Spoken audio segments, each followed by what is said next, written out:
Olá, sejam bem-vindos ao canal Diário Pentecostal. No episódio anterior, nós falamos sobre educação teológica na Assembleia de Deus, do preconceito que muitos membros sofreram ao ingressar num curso de teologia nas primeiras décadas da denominação.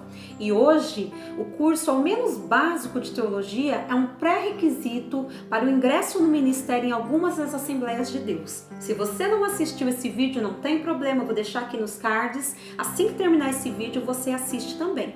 E eu deixei lá na descrição o que? Todos os vídeos da série Assembleia de Deus. Nós iniciamos com evangélicos brasileiros, onde eu falei com vocês a organização dos evangélicos entre tradicionais, pentecostais, neopentecostais, modelos eclesiásticos de governo. E aí depois um vídeo sobre a Assembleia de Deus, a fundação da Assembleia de Deus aqui no Brasil, Daniel Berg, Cunavingre. Depois o Ministério do Belém, pastor Cícero Canuto de Lima, pastor José Wellington Bezerra da Costa. Aí depois um vídeo sobre a CGADB, a CPAD e a Educação Teológica nas Assembleias de Deus. O assunto de hoje é sobre o Ministério Feminino, um assunto polêmico que rende bastante discussão no meio evangélico. O objetivo da série é que você tenha noção do processo pelo qual a Assembleia de Deus passou até chegar a ser o que é hoje. Edmund Burke, ele cita uma frase interessante: o povo que não conhece a sua história está condenado a repeti-la. Eu acho ela muito importante, porque quando uma história se repete, uma história que deu certo se repete, ok. O problema é nem se dar conta que equívocos, contradições que já ocorreram no passado estão ocorrendo novamente. Compartilhe nas redes sociais, vamos fazer com que esse vídeo chegue para o maior número de mulheres que atuam no dia a dia nas denominações evangélicas aqui do Brasil.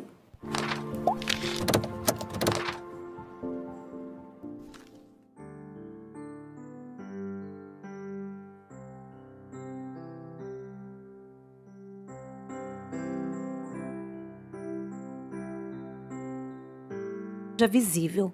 Tendo claro esses dois conceitos, você evitará muitas decepções no meio evangélico. Igreja invisível.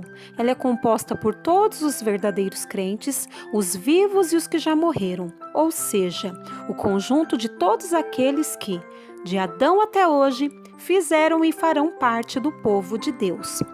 Entre os que estão vivos, não se sabe quem são os integrantes desta igreja.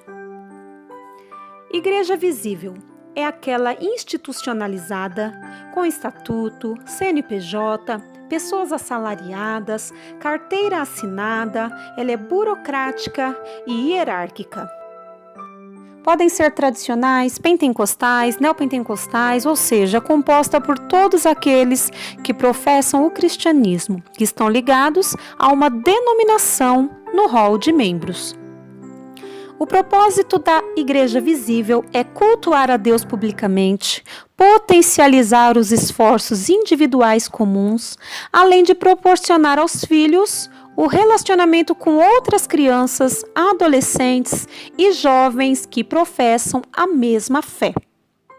No Antigo Testamento, Uda e Débora foram mulheres importantes na vida do povo de Deus. Jesus nasceu de uma mulher. Ele honrou as mulheres e deu a elas um lugar que elas não tinham à sua época. Como o homem judeu falou com uma samaritana, permitiu que uma prostituta lavasse os seus pés.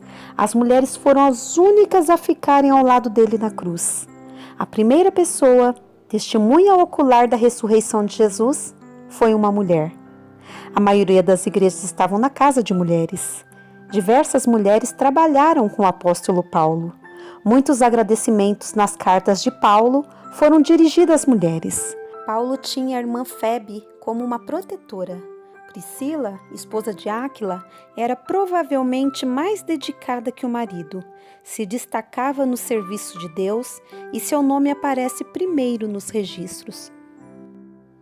É importante distinguir o ministério feminino comum do ministério feminino ordenado, ou seja, o ministério feminino pastoral. É exemplo de ministério feminino comum o departamento de oração, visita, caridade, limpeza, louvor, entre outros. O ministério pastoral feminino é constantemente debatido no meio evangélico, independente da denominação. Por isso, farei algumas considerações sobre o que a Bíblia diz sobre a atuação da mulher e sobre interpretações teológicas sobre tais passagens bíblicas. Uma que o grupo que defende o ministério feminino pastoral se utiliza para fundamentar a sua crença, e outra que os que são contra apresentam como uma das provas para a proibição. Primeira carta de Paulo aos Coríntios, capítulo 14, versículos 34 e 35. Permaneçam as mulheres em silêncio nas igrejas, pois não lhe é permitido falar. Antes, permaneçam em submissão, como diz a lei. Se quiserem aprender alguma coisa, que perguntem a seus maridos em casa, pois é vergonhoso uma mulher falar na igreja. Os teólogos acreditam que o apóstolo Paulo quis dizer que a mulher até poderia falar e profetizar na igreja. O que ela não poderia era usar de autoridade na igreja, ou seja, qualquer postura que desse a impressão dela ser a cabeça. Segundo o grupo contrário ao ministério pastoral feminino, na lei de Deus não se encontra autorização para que a mulher seja sacerdotisa. Poderia até ter uma função civil, como por exemplo juíza, ou até profetisa, que não era um ofício. Segundo eles, os cargos de liderança eclesiástica na Bíblia são reservados a homens capacitados. Várias mulheres andaram com Jesus, porém, ele convocou 12 homens para serem apóstolos. Homens e mulheres, embora sendo iguais, ambos à imagem e semelhança de Deus, têm papéis diferenciados. Diante disso, eles defendem que não há na Bíblia justificativa para o ministério pastoral feminino. Os que defendem o ministério pastoral feminino, por sua vez, entendem esta passagem como um costume da época, onde o papel da mulher no judaísmo era secundário. Elas não participavam dos atos litúrgicos feitos no templo, nem nos cultos nas sinagogas nos sábados. Diante disso, não necessariamente deve ser aplicado na atualidade. Gálatas 3, 26 a 29. Todos vocês são filhos de Deus, mediante a fé em Cristo Jesus. Pois os que em Cristo foram batizados, de Cristo se revestiram. Não há judeu, nem grego, escravo, nem livre, homem, nem mulher, pois todos são um em Cristo Jesus. E se vocês são de Cristo, são descendência de Abraão e herdeiros segundo a promessa. Não se chegou a um consenso sobre o tema Ministério Pastoral Feminino e eu acredito que nunca chegará. A Bíblia é a nossa carta magna e é através dela que todos os cristãos se norteiam. E eu quero propor para vocês uma discussão saudável, respeitosa. Eu gostaria que vocês deixassem aqui nos comentários o seu posicionamento, o posicionamento de vocês frente ao ministério feminino. Você concorda? Você não concorda com o embasamento bíblico, claro. E por que você não concorda? Você pode se utilizar dos textos, das passagens bíblicas que eu utilizei ou outras mais, tá? Vou falar sobre as mulheres assembleianas. Depois, vamos falar da Frida Wingren, uma missionária sueca, esposa de um dos fundadores das Assembleias de Deus aqui no Brasil. E também vamos falar sobre Ruth Doris Lemos, esposa de João Colenda, uma missionária americana que trabalhou por 50 anos aqui no Brasil e não teve o seu ministério pastoral reconhecido.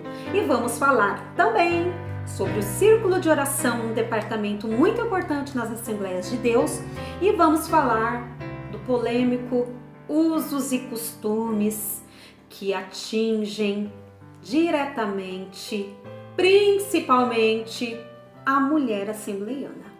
Não percam!